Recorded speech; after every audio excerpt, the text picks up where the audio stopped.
Hi everyone. For maths today, we're going to be looking at working with worded problems. So our IAL is to add numbers in word problems. Now word problems we find everywhere. Here is an example.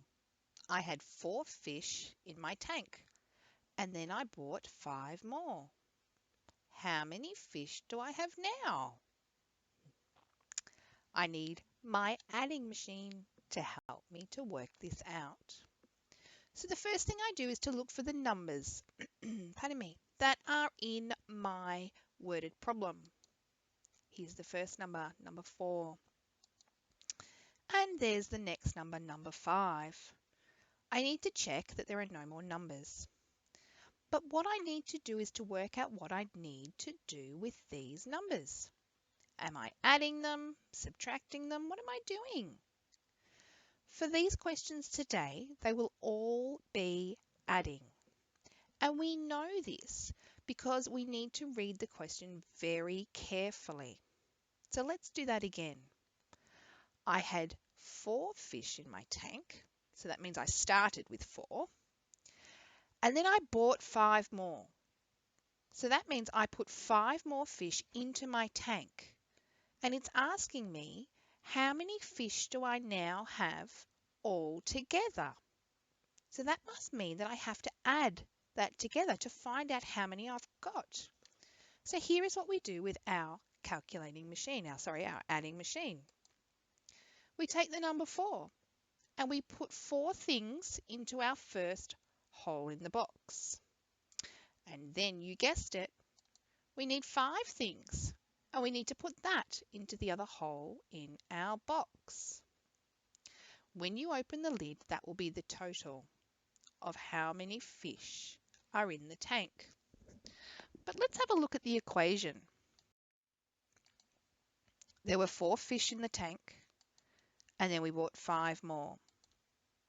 So as I said, in the first hole goes the 4. The second hole goes the 5. Now we know we're adding them together. So now our equation says 4 plus 5. We need an equal sign. And if you get those things that you put into your adding machine, you add them together, you will get your answer. Do you know what it is? Good job if you got that. It's 9. Well done. So let's do another one. This one is about ducks. If you have 3 rubber ducks and are given another 4, how many rubber ducks would you have? So I'm thinking that I've got to find out how many I have altogether. So I'm thinking that's another addition. I started with something, I was given some more, and I need to work out how many I now have. So let's find the numbers. Here's the first one. 3 rubber ducks. Here is the second one. We were given another 4. Are there any more numbers? No, there's not. So let's put that into our adding machine. We put 3 in the first hole, and then of course 4 in the second hole. We know that we are adding them, so we need the plus sign. And of course, we need to work out what it equals. Do you know what 3 plus 4 equals? If you said 7, well done. If you needed to count how many were inside your adding machine, great job for using that strategy, because that's the strategy we need to use when we're looking at bigger numbers. Now it's your turn. Let me read it for you. If you have 2 marbles and win another 8, how many marbles would you have? Pause the video now and see if you can work out how to add those numbers into your adding machine and get your answer. Off you go.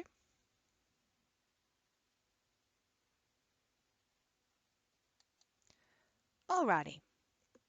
Hopefully you found the number 2. We had 2 marbles and we won 8 more.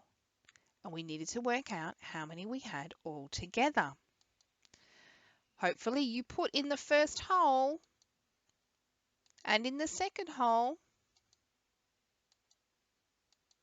Whoops, the days, they were out of order, Mrs. Wells, but that's okay. 2 plus 8 equals 10. That's right. The answer to this question, this worded problem, is 2 plus 8 equals 10. The next couple of slides have some examples, and this is where you are going to work through them using your adding machine and writing each equation, like we have on the previous slides, into your book. At the top of your page, write the date and the IAL.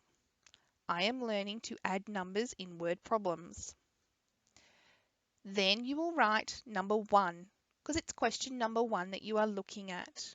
And what I want to see is that you write out the equation. So for example, this says, if you bake 5 cookies and then you bake another 5, how many cookies would you have baked? I do not want you to write the words out. All I want to see is the equation and the answer. Off you go. Don't forget, work through them all that you can. The last 2 slides are a bit tricky, but give them a go. It's a bit like a super challenge for you. And post a photo of your work to your portfolio. Good luck!